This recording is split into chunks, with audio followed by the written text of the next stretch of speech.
Хөвсгөл аймгийн гурвал. Тайгын чон хочод дүгэр бол шилийн сайн ир биш алуурчин.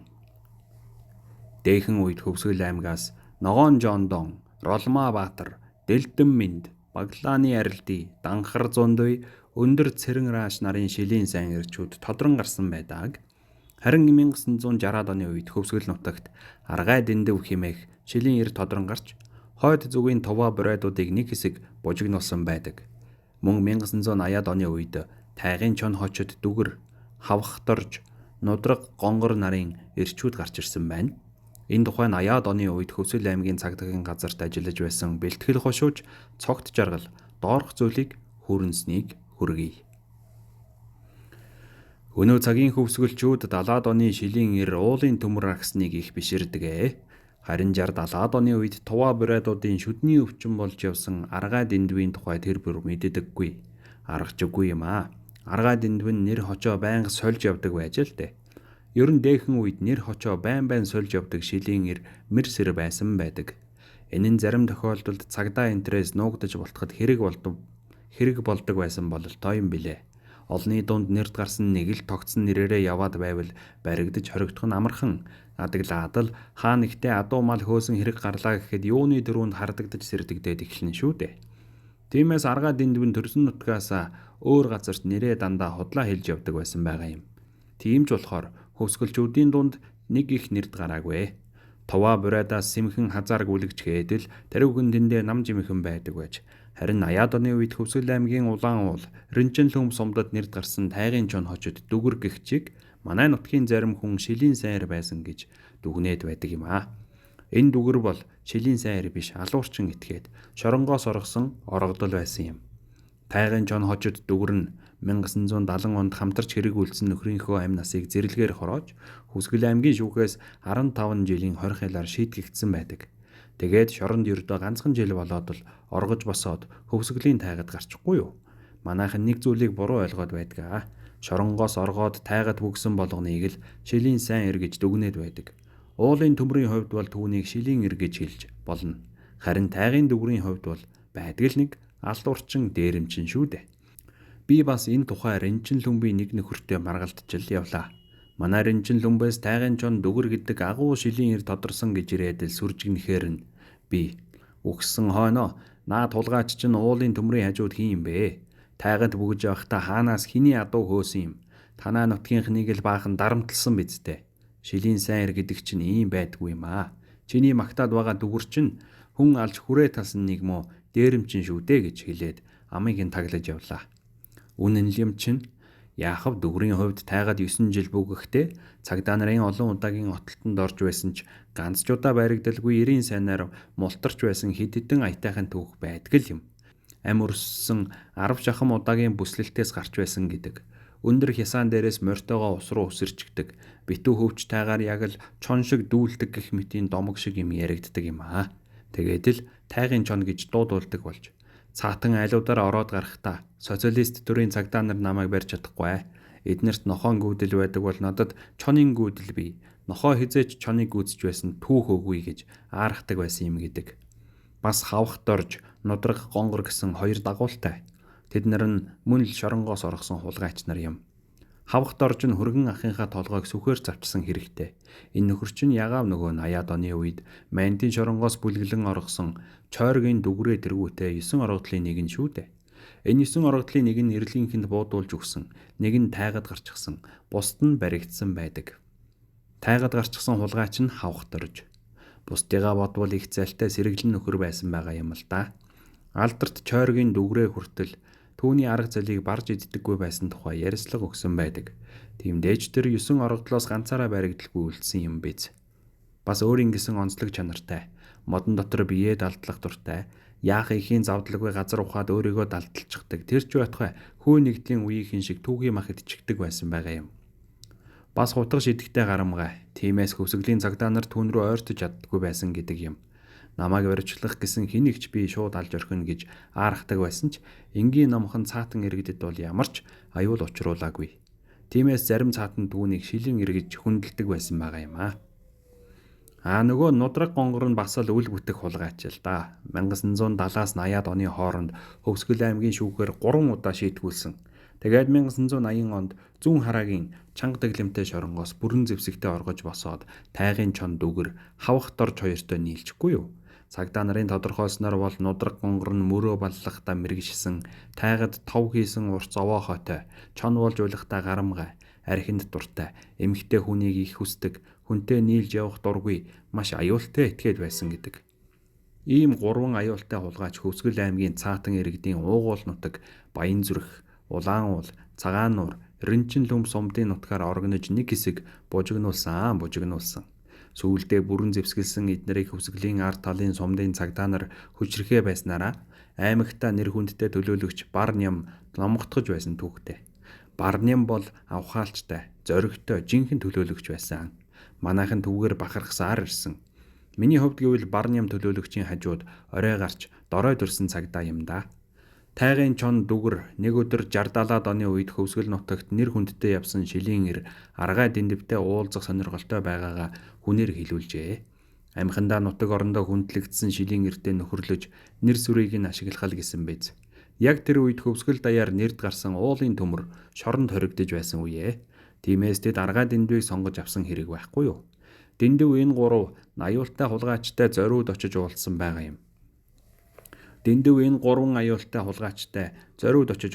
байгаа юм. Тэгээд намтар түүх, адал явдал өдүүлсэн хэрэг зэргийг нь сонссныхоо дараа та нарын шоронгоос оргож босох бол яах вэ? Эр хүний л хийдэг ажил. Уул тагад бөгж байгаа чинь бас л эр хүний хийдэг ажил шүү дээ. Үүнийг сайн эргийн явдалч гэж хэлж болно. Харин та нарын хүний амьд хүрсэн явдал чинь надад юр таалагдахгүй байна. Шилийн сайн эр бол барагтай удаа хүн алдаггүй юм. Тэр дундаа найз нөхөд ах дүүсээ алж хятдаггүй юм аа. Нас ахиж яваа би алуурчин хүмүүст хэл ул болж чадахгүй. Гэхдээ та нарт саад хийхгүй дээ. Надтай надгүй та нар буйнаараа болно гэж хэлсэн байдаг. Цаадуулан ч ёстой л буйнаараа болсон байдаг да. Гэхдээ тэр буйн нь хар бараа өнгөтэй байж тэдний гэмт үйлдэл саад хийж чадсан чекист бар нямыг 80-аад оны хөвсгөлчүүд сайн мэдэх учиртай.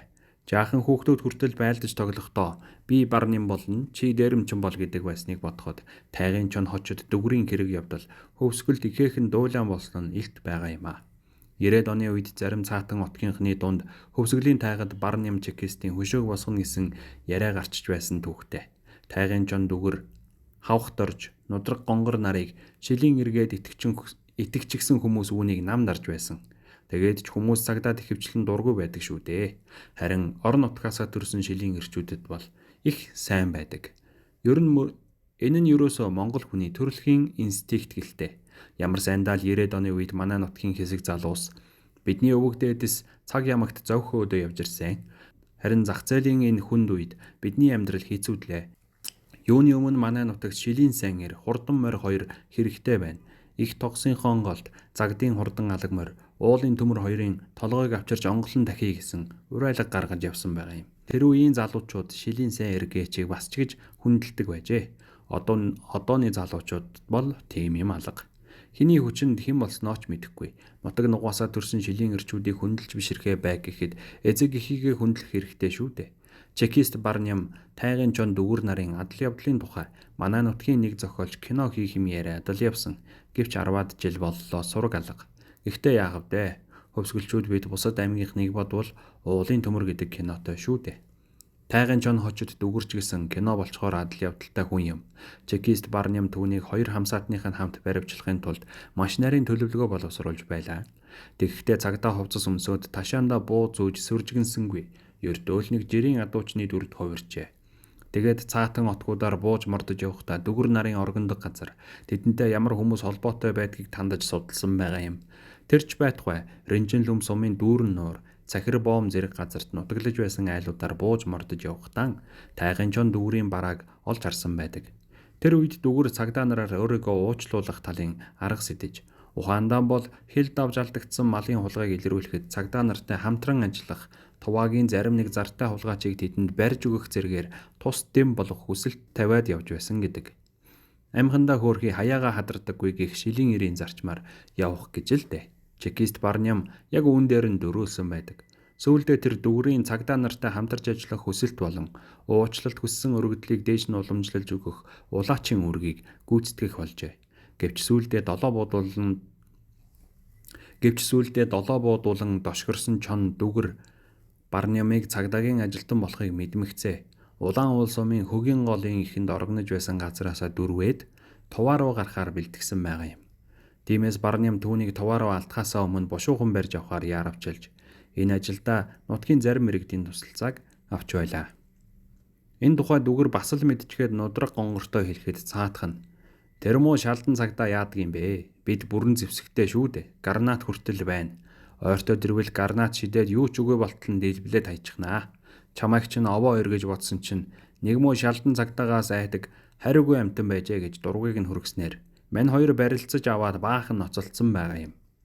Ингээд хоорондоо эв тэнжингүй болсноор дүгэр түүнээс салж хөгийн голын айлуудыг бараадсан байдаг. Энэ үед төлөөлөгч Барням хуулийн энэрэнгүй чанар гэж байдаг юм. Чамд өршөөл үзүүлэх талаар намын төв хороо хүртэл яригадаад байна. Тэгээд ч малын хулгайтай тэмцэхэд чиний туслалцаа улс их оронд маш их хэрэгтэй. Чи тайгаас бууж ир. Хоёулаа уулзаж сайн зөвлөлдөө гэх мэтийн захидал бичээд хөгийн голын нэг нөлөөтэй нөхрөөр дүгэрт өвүүлсэн гэдэг. Тайган чон энэ захидлыг хүлээж авсан ч гэлээ мөн л хаширлаад тайгадаа бүггэхээр шийдсэн байдаг. Тиймээс Барням төлөөлөгч нудраг гонгорыг баривчлахаар яаравчилж хэрвээ орогдолтой гинт тааралдаж гимээ шууд буудах тушаалтай явжээ. Гэхдээ эхнийхээ сумаар шархтуулах тэгээд бүр болохгүй бол устгах байж. Он заюултай рецидивистүүдтэй ингэж харьцах дүрмтэй байдаг юм. Төлөөлөгч Барням хөвсгөлийн цагдаа нарын хамгийн шилдэг нь болох даш цэрэнг дагуулад намрын нэг өдөр тайг руу явж байлаа. Тэгэхдээ мань хоёр олон хоног бороо цасанд зутарч унаа малаа сольдуулаад нутаг бутсан гэдэг ойлгоцыг нутгийн ардуудын дунд төрүүлсэн байдаг. Энэ бол тактикийн асуудал байжээ. Ингэснээр тус тусдаа бөгөж байсан дүгэр, дорж, гонгор нарыг тайвшралд оруулах ёстой байлаа. Цаадуулан ч үүнд итгээд хэд хоног тайгадаа амар жимэр бүгэж суусан байна. Хоёр төлөөлөгчийг унаа малан зутраад нутаг бутсан гэдэг яриаг сумын албан тушаалтнууд айлуудаар тарааж байлаа. Энэ цуу яриа орогдлуудыг тайгаас бууж ирэхэд ихээхэн нэмэр болжээ. Гонгор, дүгэр, дорж нар намрын хэрүү унаад ирмэх зөвлийн бэлтгэл хийхээр заавал тайгаас бууж ирдэг байсан гэдэг. Ингээд хамгийн дөрөнд хавх дорж тайгаас буугаад ирж хэд хоногийн турш орсон хөдөн бороо татарсны дараа түүнийг хөгийн голын айлуудаар орохоор өндөр цагаан морь унаад тайгаас бууж ирж байхыг Барням, даш цэрэн хоёр алсаас харсан байдаг. Тэгээд шүн болмогц юуны өмнө хавх доржийг явгалахаар шийдэж морийг нь нууччихжээ.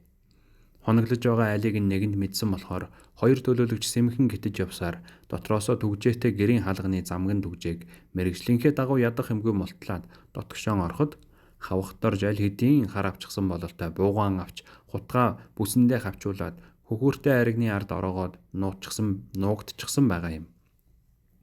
Хоёр төлөөлөгч үүнийг мэдсэнгүй. Харанхуйд мөлхөж очоод гэрийн хомирт унтж байсан хүнийг дараад авч. Энэ хооронд залт сэргэлэн хавх дорж гараад зугтчихжээ. Мантин шоронгийн 9 орогдлоос ганцаараа баригдалгүй үлдсэн.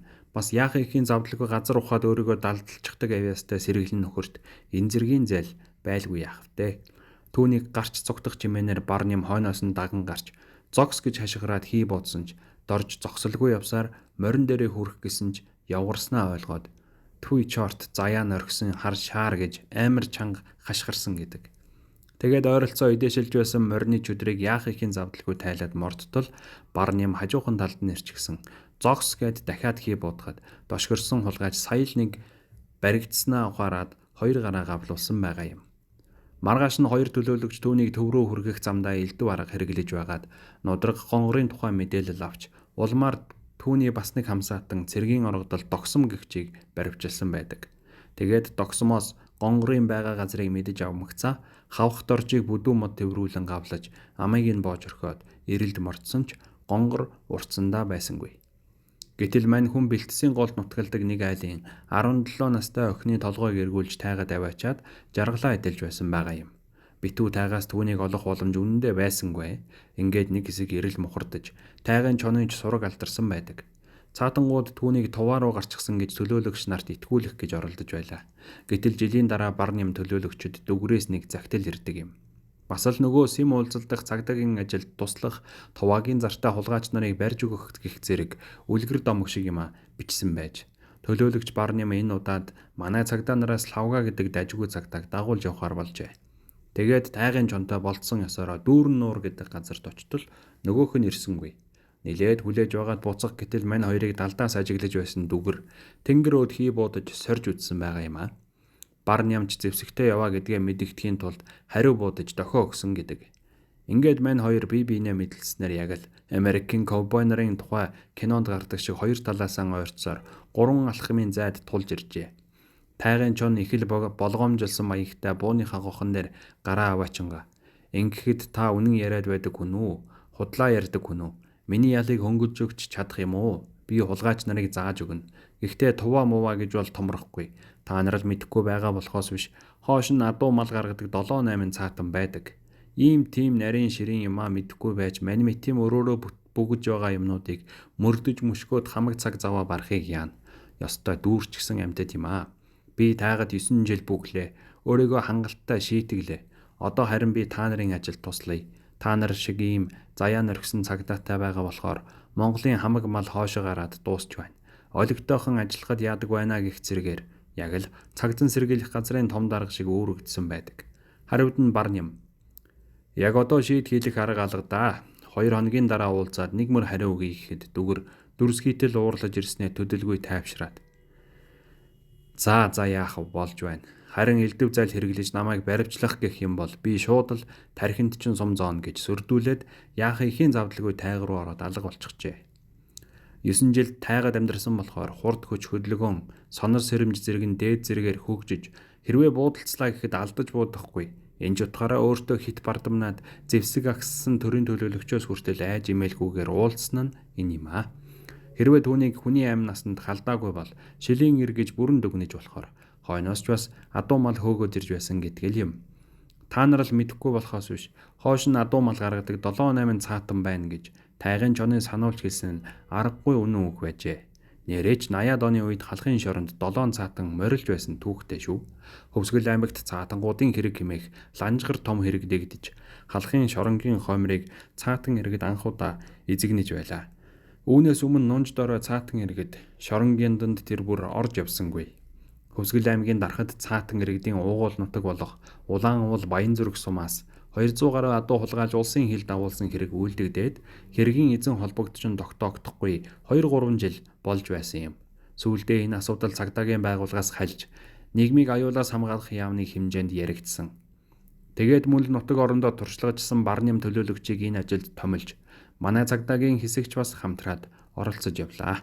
Төдөлгүй тэр Туваа улсын хилийн ойролцоо нутагладаг Уйгар цаатан иргэдийн дотор гол ажлаа явуулахар болж Улаан уул сумын иргэн Дашцэвг, Дашаа нарын Цуслан намаржааны газар, тэдгээрийн уртсын буур зэрэг газруудаас Орос улсад үйлдвэрлэсэн шинэ хуучин янз бүрийн чихрийн цаас, тамхины хайрцаг, архины шил зэргийг илрүүлсэн тул энэ нь адууны хулгайч нарыг цаашид мөрдөхөд чухал хэрэглэгдэхүүн болсон байдаг. Сэжиг бүхий айлууд яг ийм зүйлүүдээр дайлж цайлж байсан төдийгүй Орос финто буу, соёлын оёдлын машин зэрэг эд зүйлс гэрт нь байлаа. Эдгээр айлууд улсын хил орчмоор тайгын гүнд нутагладаг сонирхолтой болгох нь ажиглагдаж төдөлгүй эдгээр айлуудаас улсын хил хууль бусаар давж зөрчдөг байж болох с ิจ гтэй байдлууд тогтоогдсон юм. Нөгөө талаар дээрх иргэдийн садан төрлийн холбоотой хүмүүс Туваад амьдардаг. Тэд нар нь байнга ирж очдог болох нь батлагдаж байлаа. Төдөлгүй с ิจ гтэн Дашцэвэг Туваагийн харьяат мухард орж Амдар, Жашви, Совд гэх мэтийн хүмүүс хилээр хууль бусаар давж ирж удаа адуу мал хулгайлдаг байсныг нь илчилжээ.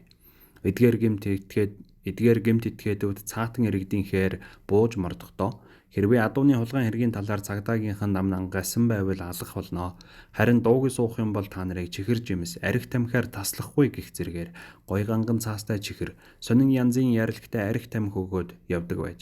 Дашцэвэг баривчлагдаад 7 хоносны дараа хил дагуулсан адууга Туваагийн иргэн Дорж, Жашви, Амбар нарт дамжуулдаг байсан тухай мөн цаатан Гомбхүү, Мандах, Гоостой, Ноёнбат нарынхаар Туваа хүмүүс ирдэг байсан талаар мэдүүлжээ. Ингээд манайхан Гомбхүү, Мандах, Гоостой, Ноёнбат нарыг баривчилж мөрөнгийн төвд авчирч мөрдөн байцаалтын ажиллагааг 2 зэгт зэрэг хослуулан гүйцэтгэж явлаа. Үүний үр дүнд Дашцэвэг, Гомбхүү, Гоостой, Ноёнбат, Мандах, Дэлгэр, Баяраа нарын цаатан иргэд 100 гаруй адуу хулгайлж улсын хилээр давуулан Тува иргэдэд дамжуулсан болох нь тогтоогдсон. Эднээс гадна Тува улсын Кизил районы Көнгөртөк хамтралын нэр бүхий 8 иргэн Монгол улсын хилийг зөрчин орж ирж 100 гаруй адуу хулгайлсан болох нь тогтоогджээ. Үүнийг илрүүлэхэд Тува улсын дээд зөвлөлийн нарийн бичгийн дарга Сергей Хечкович, Кизил районы цагдсан сэргийлэхийн орлогч Саян, Мөрдөн байцаах тасгийн дарга Михайлович нар ихээхэн тус дэм болсон байдаг. Ийм том хамтын хүчээр Тувагийн малын хулгайч Мухард орж, Жашви, Амбар, Хөвсгөлийн цаатан, Дашцэв, Гомбхүү, Гоостой, Наянбат, Мандах, Дэлгэр, Баяраа нарын томоохон бүлэг хулгайн хэрэг илэрч Оросын шоронд 3 Тува, Монголын шоронд 7 цаатан морилж байсан түүхтэй юм а. Энэ хэргийг илрүүлэхэд тайган чон дүгрээс илүүтэйгээр хавх доржийн мэдүүлэг их тус болсон гэдэг юм. За энэ ч яхав ярианаасаа баахан хадуурч тавхилаа. Төлөөлөгч Барним 2 хоногийн дараа болцсон газараа очиход тайган чон алсаас ажиглалт хийж байгаад уулзалгүй яваад өгсөн байдаг. Тиймээс Барним тохиролцъё гэж итгэж байгаа бол тохиролцсон шиг тохиролцсон үсттэй. Төрийн өмнөөс явж байгаа бид олон удаа тоглоом шовлон болж чадахгүй шүү. Чиний хурж очих газар бид хурч очиж чаднаа. Хариу гэсэн бичиг үлдээгээд явсан гэдэг. Энэ явдлаас хойш хэд хоногийн дараа тайган чон нутгийн хүмүүсээр дамжуулж нэг захиа илгээжээ. Тэр захианда уул тайгад 10 жил бүгсэн хүний хэргийг цагаатгадаг гэдэг үнэн үү? Би ийм яриа хүнээс олж сонслоо. Хэрвээ үнэн бол би ганцхан жил бүгчихэд цагаатчих юм байна. Тиймээс төлөөлөгч та надад энэ талын бичиж хэвлэсэн албан ёсны хууль байдаг бол авчирч үзүүлээрэй гэсэн байжээ. 10 жил уул хаданд бүгсэн хүний хэргийг цайруулдаг гэсэн аман яриа байдаг ч ийм хууль огт байдаггүй.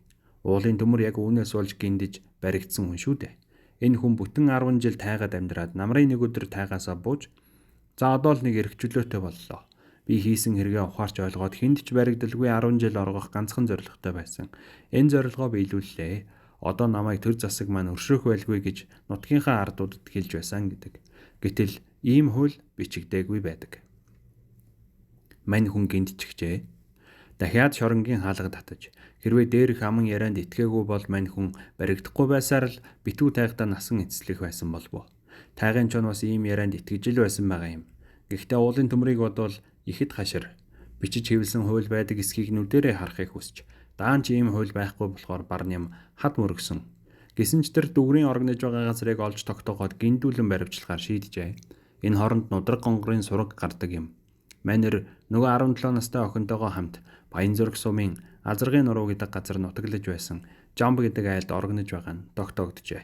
Тэгээд Барним хэдэн цагтаагийн хамт нэг шөнө Жамбын гэрийг бүсэлж аваад дүгжээтэй хаалгыг нь онгойлгох гэтэл өөдөөс нь юу юугүй буу тас хийгээд явчихаж төдөлгүй гэрийн хан шажиг наадал явчихлаа.